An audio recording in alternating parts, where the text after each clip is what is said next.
Miltä maistuu oliivijäätelö?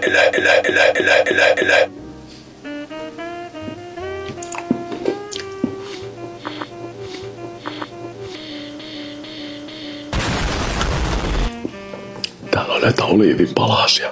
Ei saa olla viluotella.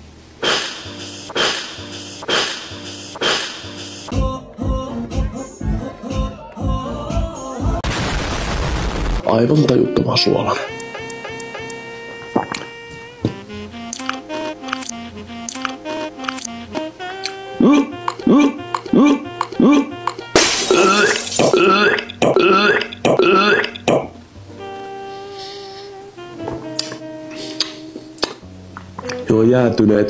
Joo jäätyneet.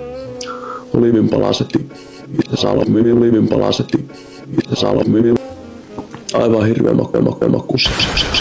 0/5. Ei jatkoa. Kommentoi, mistä tehdään seuraavana jäätelöä.